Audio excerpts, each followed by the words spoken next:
Video के माध्यम से आज हम आनुवांशिकता एवं जैव विकास वाले अध्याय का अध्ययन करेंगे। सर्वप्रथम हम इस अध्याय में आने वाले संपूर्ण वस्तुनिष्ठ प्रश्न जो 1 मार्क्स के आते हैं उन्हें हम पढ़ेंगे। तो शुरू करते हैं। पहला, आनुवांशिकी के जनक कौन हैं? उत्तर, ग्रेगर जॉन मेंडल। आनुवांशिकी के अंतर्गत किसका अध्ययन किया जाता है? माता पिता से संतति में लक्षणों की वंशागति का अध्ययन किया जाता है। मेंडल ने अपने प्रयोग किस पौधे पर किए थे? मटर के पौधे पर। डीएनए का पूरा नाम क्या है? डीऑक्सीराइबोन्यूक्लिक अम्ल। आरएनए का पूरा नाम क्या है? राइबोन्यूक्लिक अम्ल। 7, जीवधारियों में पीढ़ी दर पीढ़ी विभिन्न लक्षणों के संचरण को क्या कहते हैं? उत्तर, आनुवांशिकता। 8वां, हीमोफीलिया कैसा रोग है? कैसा रोग है? आनुवांशिक रोग है। एक ही जनक की संतानों में समानता होते हुए भी वे एक दूसरे से भिन्नता होती है, इसे क्या कहेंगे? उत्तर है इसका विविधताएं। अगला, संतान उत्पत्ति में प्रमुख क्या होते हैं? संतान उत्पत्ति में सबसे प्रमुख गुणसूत्र होते हैं। डीएनए कैसा पदार्थ है? यह एक आनुवांशिक पदार्थ है। मटर के पौधे में कैसे लक्षण पाए जाते हैं? उसमें अनेक विरोधी लक्षण पाए जाते हैं। विरोधी लक्षण का मतलब है लंबाई वाला गुण तो उसके बोनेपन का गुण, सफ़ेद फूलों वाला गुण तो मटर में 2 तरह के फूल होते हैं, सफ़ेद भी होते हैं और पर्पल कलर के भी होते हैं, तो ये उसका विरोधी गुण है। अगला, मानव में शिशु लिंग का निर्धारण गुणसूत्र के कौन से जोड़े द्वारा होता है? तो 23वें जोड़े द्वारा होता है। नेक्स्ट, जीन संरचना को सर्वप्रथम प्रतिपादित करने वाले वैज्ञानिक कौन हैं? उत्तर है सटन। अगला, मेंडल ने आनुवांशिकता के लक्षणों के वाहक को क्या नाम दिया? उन्हें कारक कहा गया। अगला, वॉन वेयर को किसका जनक कहा जाता है? इसका उत्तर है भ्रूणिकी विज्ञान का जनक कहा जाता है।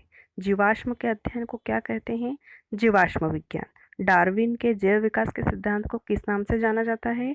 तो प्राकृतिक चयन के सिद्धांत के नाम से जाना जाता है। जीवाश्म एवं चट्टानों की आयु का निर्धारण किसकी सहायता से किया जाता है? रेडियो आइसोटोप के द्वारा। अगला, जीन की बाहरी आकृति अथवा व्यवहार का विवरण क्या कहलाता है? उत्तर है अभिलक्षण। अगला, पक्षी वर्ग एवं स्तनधारियों के बीच की कड़ी कौन है? उत्तर, एकेडना। अगला, सरीसृप एवं पक्षी वर्ग के बीच की कड़ी है? इसका उत्तर है आर्क्योप्टेरिक्स। अगला, प्रकृति किसका चयन करती है? उसका उत्तर है प्रकृति हमेशा योग्यतम का ही चयन करती है। मनुष्य में गुणसूत्रों की संख्या कितनी होती है? मनुष्य में गुणसूत्रों की संख्या 46 होती है, 46, परंतु यह 23 जोड़ों के रूप में रहती है। यानी हम इसे ऐसा भी कह सकते हैं कि 23 जोड़े गुणसूत्र पाए जाते हैं, या ऐसा भी कह सकते हैं कि मनुष्य के गुणसूत्रों में 46 गुणसूत्र, मनुष्य की कोशिका में 46 गुणसूत्र होते हैं, या ऐसा भी कह सकते हैं कि मनुष्य की कोशिका में 23 जोड़े गुणसूत्र होते हैं। अब हमारे यहाँ पर वस्तुनिष्ठ प्रश्न समाप्त होते हैं। अब हम बुक के सभी प्रश्नों के उत्तरों को यहाँ पर देखेंगे। पहला प्रश्न, आनुवांशिकी से क्या समझते हो? इसका उत्तर है विज्ञान की वह शाखा जिसमें आनुवांशिक लक्षणों, उनके संचरण एवं कारणों का अध्ययन किया जाता है, आनुवांशिकी कहलाती है। अगला क्वेश्चन, आनुवांशिकता क्या है? आनुवांशिक लक्षण किसे कहते हैं? इसका उत्तर है जीवधारियों में पीढ़ी दर पीढ़ी विभिन्न लक्षणों का संचरण आनुवांशिकता कहलाता है तथा ये लक्षण आनुवांशिक लक्षण कहलाते हैं। अगला क्वेश्चन, विभिन्नता या जैव विविधता क्या होती है? एक ही जनक की संतानों में समानता होते हुए भी वे एक दूसरे से भिन्न होते हैं, यही विभिन्नता या जैव विविधता कहलाती है। अगला क्वेश्चन, आनुवांशिकी विभिन्नताएं किन्हें कहते हैं? जो विभिन्नताएं पीढ़ी दर पीढ़ी स्थानांतरित होती है, आनुवांशिक विभिन्नताएं कहलाती हैं। अगला प्रश्न, मेंडल ने अपने प्रयोगों द्वारा कैसे ज्ञात किया कि लक्षण प्रभावी हैं या अप्रभावी हैं? तो मेंडल ने अपने प्रयोगों में देखा कि संकरण करने पर कुछ गुण छिप जाते हैं तथा कुछ गुण प्रदर्शित होते हैं। अतः जो गुण प्रदर्शित होते हैं वे प्रभावी होते हैं, तथा जो गुण छिप जाते हैं वे अप्रभावी होते हैं। अगला क्वेश्चन, एक संकर क्रॉस क्या होता है? इसका उत्तर है एक विपरीत लक्षण के साथ लेकर कराए गए संकरण को एक संकर क्रॉस कहते हैं। अगला क्वेश्चन, द्विसंकर क्रॉस क्या होता है? दो विपरीत लक्षणों को साथ में लेकर कराए गए संकरण को द्विसंकरण क्रॉस कहते हैं। अगला प्रश्न, एलील किसे कहते हैं? एक ही लक्षण के विरोधी रूपों को प्रकट करने वाले कारकों को एक दूसरे का एलील कहते हैं। अगला प्रश्न, जीनोटाइप से क्या तात्पर्य है? जो आनुवंशिक लक्षण जीव में रहते हैं लेकिन बाहर से दिखाई नहीं देते हैं वे लक्षण जीनोटाइप कहलाते हैं। अगला क्वेश्चन, फिनोटाइप से क्या तात्पर्य है? तो वे आनुवंशिक लक्षण जो बाहर से दिखाई देते हैं उन्हें हम फिनोटाइप लक्षण कहते हैं, जैसे कि आकार, रंग, रूप आदि। मेंडल के प्रभाविता के नियम को समझाइए। इस नियम के अनुसार जब विपरीत लक्षणों के एक जोड़े को ध्यान में रखकर क्रॉस कराया जाता है तो पहली पीढ़ी में केवल प्रभावी गुण ही दिखाई देते हैं। इसे ही प्रभाविता का नियम कहते हैं। अब प्रभावी का अर्थ है कि यहाँ पर एक विपरीत लक्षणों को लेकर क्रॉस कराया गया है, यानी कि कौन सा लक्षण? लंबे पौधों का लंबा होना एक लक्षण, और इसका विपरीत लक्षण है पौधों का बौना होना। तो जब इन दोनों के बीच में क्रॉस कराया गया तब हमें फर्स्ट पीढ़ी में यानी F1 पीढ़ी में सारे ही पौधे लंबे प्राप्त हुए। अगला प्रश्न है, मेंडल का पृथक्करण का नियम समझाइए। इस नियम के अनुसार युग्मकों के निर्माण के समय दो एलीलीय जोड़े पृथक पृथक हो जाते हैं और एक युग्मक में एक ही जोड़ा जाता है। दोनों जोड़े एक साथ एक ही युग्मक में कभी नहीं जाते हैं। जीन की यही प्रवृत्ति पृथक्करण कहलाती है और इसे पृथक्करण का नियम कहते हैं। थर्ड लॉ, मेंडल के स्वतंत्र अवयवों का नियम समझाइए। इस नियम के अनुसार जीवों के लक्षण एक दूसरे को प्रभावित किए बिना स्वतंत्र रूप से युग्मकों या संतानों में जाते हैं, अतः उन लक्षणों का पृथक्करण स्वतंत्र रूप से है, अर्थात एक लक्षण की वंशागति दूसरे लक्षण को प्रभावित नहीं करती। इसे ही स्वतंत्र अवयवों का नियम कहते हैं। उदाहरण के लिए गोल एवं पीले बीज और झुर्रीदार एवं हरे बीज, ये दो विपरीत लक्षण हैं। जब इनमें संकरण कराया गया तब जो हमें रेशो प्राप्त हुआ वो है 9:3:1 प्राप्त होता है। इसे हम चेकर बोर्ड के माध्यम से बहुत आसानी से समझ सकते हैं। इस चेकर बोर्ड के माध्यम से हम अलग अलग प्रकार के पौधों के बीजों के बीच अनुपात को ज्ञात कर सकते हैं। जैसा कि आप देख रहे हैं इस चेकर बोर्ड में 9 बीज तो गोल और पीले स्पष्ट दिखाई दे रहे हैं, आप गिन सकते हैं। 3 बीज इसमें हरे और गोल दिखाई दे रहे हैं, लेकिन 3 बीज ऐसे हैं जो गोल तो हैं लेकिन झुर्रीदार हैं, और केवल एक ही पौधे का बीज ऐसा है जो हरा भी है और झुर्रीदार भी है। इस तरीके से हम आसानी से रेशो ज्ञात कर सकते हैं। मेंडल ने अपने प्रयोगों के लिए मटर का पौधा ही क्यों चुना? मटर के पौधे का चयन करने के कई कारण हैं। सबसे पहला, मटर का पौधा आसानी से सभी जगह उगाया जा सकता है। दूसरा, मटर का पौधा अल्पकालीन या छोटे जीवन चक्र वाला होता है। मटर के पौधे द्विलिंगी होते हैं। पौधे स्वपरागित होते हैं। मटर के पौधे में अनेक विरोधी गुण भी पाए जाते हैं। मटर में कृत्रिम रूप से परपरागण द्वारा आसानी से संकरण कराया जा सकता है। मटर के पौधे संयुग्मजी होते हैं, अतः पीढ़ी दर पीढ़ी ये शुद्ध लक्षण वाले होते हैं। अगला प्रश्न, मेंडल के नियमों का महत्व समझाइए। महत्व, पहला, मेंडल के नियम के आधार पर उच्च लक्षणों वाले संतति और पौधों की किस्मों को प्राप्त किया जा सकता है। दूसरा, रोग प्रतिरोधी पौधों की किस्मों का विकास किया जा सकता है। तीसरा, उन्नत किस्में बनाकर उनके उत्पादन में वृद्धि की जा सकती है। चौथा, आनुवांशिक रोगों की खोज एवं उनके निदान में इसका प्रयोग हो सकता है। अगला, आनुवांशिकता के आधुनिक सिद्धांत बनाने में बहुत मदद मिलती है। और छठा और लास्ट है, जंतुओं की अच्छी नस्ल पैदा करने में भी सहायता मिलती है। अगला प्रश्न, मेंडल के प्रयोगों से कैसे पता चला कि विभिन्न लक्षण स्वतंत्र रूप से वंशागत होते हैं?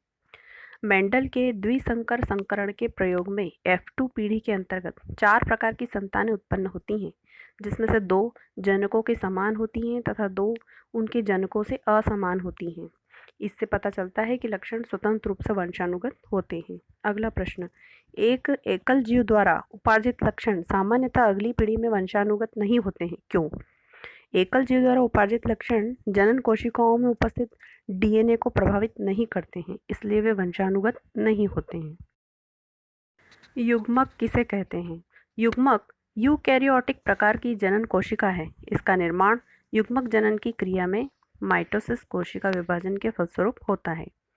गुणसूत्र क्या है अथवा गुणसूत्र किसे कहते हैं? सभी यूकैरियोटिक कोशिकाओं के केंद्रक में स्थित लंबी धागेनुमा पतली संरचनाएं, जिनका आनुवंशिक पदार्थ कोशिका द्रव्य में स्वतंत्र रूप से न रहकर केंद्रक में कुछ विशिष्ट संरचनाओं के रूप में व्यवस्थित होते हैं, गुणसूत्र कहलाते हैं। यह हम इसे इस प्रकार भी परिभाषित कर सकते हैं कि जीन्स को वहन करने वाली वे वैयक्तिक जीवद्रव्य इकाइयां हैं जो कोशिका विभाजन द्वारा द्विगुणित करती हैं तथा अपने व्यक्तित्व एवं आकारिकी एवं कार्यकी को बनाए रखती हैं, गुणसूत्र कहलाती हैं। मानव में बच्चे का लिंग निर्धारण कैसे होता है? उच्च श्रेणी के जंतुओं में नर एवं मादा जननांग विकसित होते हैं और इन्हें ही नर एवं मादा युग्मकों का निर्माण क्रमशः शुक्र जनन एवं अंड जनन द्वारा होता है। मनुष्य की एक कोशिका में 23 जोड़े गुणसूत्र पाए जाते हैं।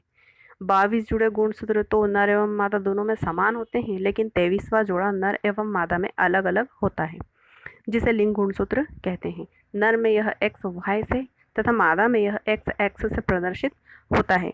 निषेचन की क्रिया में जब एक्स गुणसूत्र वाला शुक्राणु एक्स गुणसूत्र वाले अंडाणु से संयुग्मित होकर एक्स एक्स गुणसूत्र वाला युग्मनज बनाता है तो संतान पुत्री होती है, और जब Y गुणसूत्र वाला शुक्राणु X गुणसूत्र वाले अंडाणु से संयुग्मित होकर XY गुणसूत्र वाला युग्मनज बनाता है तो संतान पुत्र होता है। इस प्रकार पुरुष का गुणसूत्र XY लिंग निर्धारण के लिए उत्तरदायी है।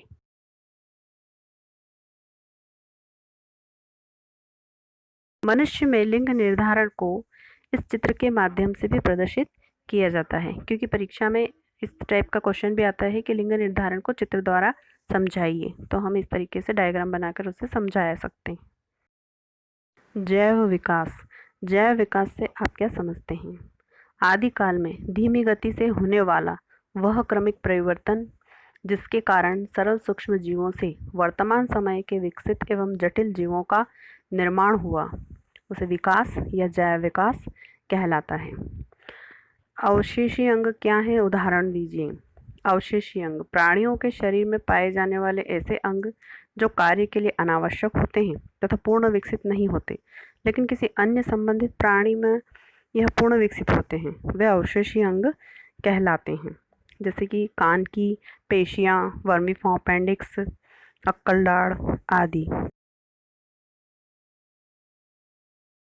जीवाश्म किसे कहते हैं? उदाहरण दीजिए। प्राचीन काल के अनेक प्रकार के पौधे एवं प्राणियों के मृत अवशेष जो चट्टानों में परिरक्षित हैं, जीवाश्म कहलाते हैं। उदाहरण के लिए डायनासोर्स।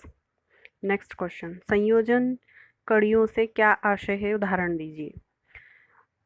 प्राणियों में कुछ ऐसे जंतु मिलते हैं जिनमें कुछ कम विकसित लक्षणों के साथ साथ विकसित लक्षण भी पाए जाते हैं।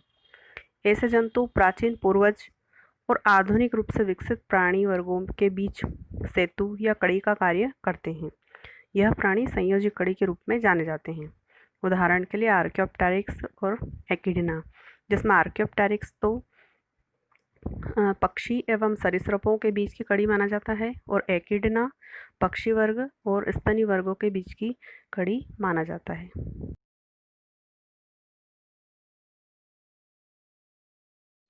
आप फोटो में देख सकते हैं आर्कियोप्टेरिक्स का जीवाश्म है और एक साइड में आर्कियोप्टेरिक्स की एक बनाई हुई पिक है कि पहले के समय में ये इस टाइप से दिखाई देता था।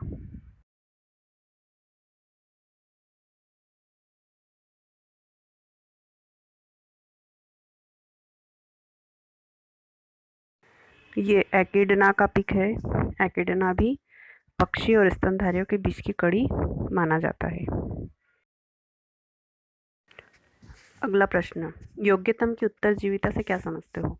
ऐसे जीव जिनमें लाभदायक विभिन्नताएं उत्पन्न होती हैं वे ही जीवन संघर्ष में सफल होते हैं, और जिन जीवों में हानिकारक विभिन्नताएं उत्पन्न होती हैं उन जीवों की जीवन संघर्ष में ही मृत्यु हो जाती है।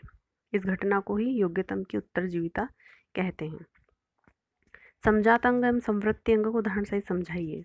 समजात अंग प्राणियों के ऐसे शरीर के ऐसे अंग जो उत्पत्ति एवं संरचना में तो समान होते हैं, लेकिन कार्यों में भिन्न भिन्न होते हैं, समजात अंग कहलाते हैं। जैसे मनुष्य का हाथ, चमगादड़ के पंख, पक्षियों के पंख, मगर और छिपकली के अग्रपाद, ये सभी इनकी उत्पत्ति संरचना समान होती हैं, यानी कि ये सब अस्थिमय होते हैं, लेकिन इनके सबके कार्य अलग अलग होते हैं। मनुष्य के हाथ चीज़ों को पकड़ने के लिए काम आते हैं, चमगादड़ के पंख उड़ने के लिए काम में आते हैं और पक्षियों के भी उड़ने काम में आते हैं, परंतु मगर और छिपकली के अग्रपाद रेंगने के कार्य में लिए जाते हैं। समवृत्ति अंग या इसे समरूप अंग भी कहते हैं। प्राणियों के शरीर के ऐसे अंग जो उत्पत्ति एवं संरचना में तो भिन्न होते हैं, लेकिन कार्य में समान होते हैं, ऐसे अंग समवृत्ति अंग कहलाते हैं। जैसे चमगादड़, पक्षी और कीटों के पंख कार्यों में तो समान होते हैं, लेकिन इनकी संरचना सभी की अस्थिमय नहीं होती, अलग अलग होती हैं। चमगादड़ एवं पक्षियों के पंख अस्थिमय होते हैं, लेकिन कीटों के पंख अस्थिमय नहीं होते। अगला प्रश्न, मनुष्य के शरीर के अवशेषी अंगों के नाम लिखिए। आँखों की निमेशक झिल्ली, कान की पेशियाँ, अकलदाढ़, वर्मीफॉर्म अपेंडिक्स आदि।